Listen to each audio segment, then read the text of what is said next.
So I've made quite a few videos on how I believe that we did not build a lot of the buildings that they said we built in this country.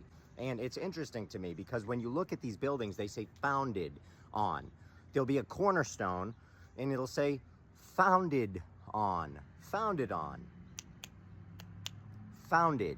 When I think of the word founded, I think of the word found, not the word built.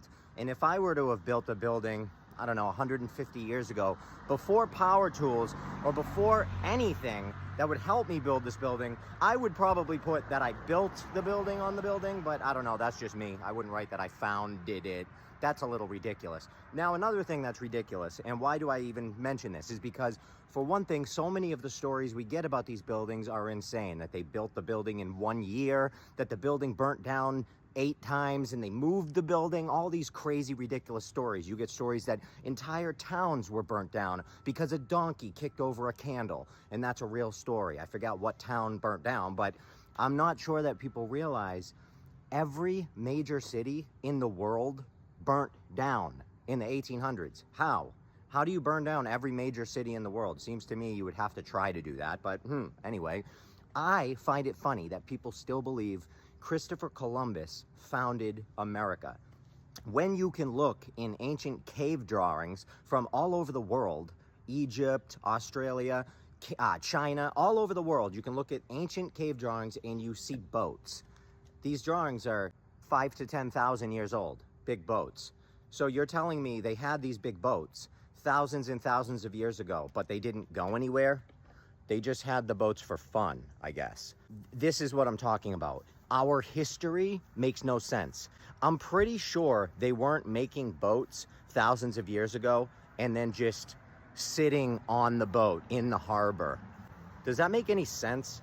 Don't you think they were making these boats and they were traveling all over the place? Don't you think that that makes more sense? And that could possibly be why we have buildings in America all over the place that look like they are exactly the same as buildings in Greece and in Rome. They look the same. They're even aged the same. It's so weird. How could that be? Maybe because they were built at the same time. And then the story that we were given is a lie. I think that sounds kind of more likely. Now, I mean, even look at the Capitol building when they renovated this. Look at this. Why is there building under the building? This is the Capitol building. Why is there building under the building? They went to renovate this and there was an entire building under this. So who built that? If they built the Capitol building when they said they did, why did they then build the bottom part and then cover it with dirt? Just so they could take the dirt off later? Is that what they did? Because it doesn't make any sense.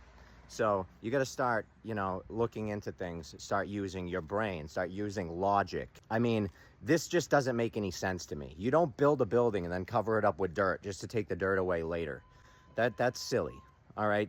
It's also silly to think that this country was founded in the 1400s, almost 1500s, when there were countries, everyone, all over the world building massive boats. They were building ships and then drawing them on the walls. I don't think they built these ships and didn't go anywhere, do you? So it sounds to me more likely like there were, in fact, people here, not Indians on horses, okay? There were people and buildings, and the Chicago World's Fair and the 24 plus other World's Fairs in the 1800s were indoctrination camps and resettlement camps. So they were obviously bringing people in from all over the world and resettling them in different locations for one reason or another. And that's really what we got to figure out, because we've been lied to, ladies and gentlemen. We didn't discover America in the 1492 and Christopher Columbus sailed the ocean blue, all right? I could write another nursery rhyme and fill all of our heads with lies like they did to us, but I'm not going to. I'm going to tell you the truth, and the truth is that that didn't happen. Start to open your eyes, and you'll see a whole different picture. I love you all, and remember, if I don't say this is for entertainment only, people will have a heart attack and poop their pants and fall apart. So this is for entertainment and satire purposes only. Do some research. Happy Saturday.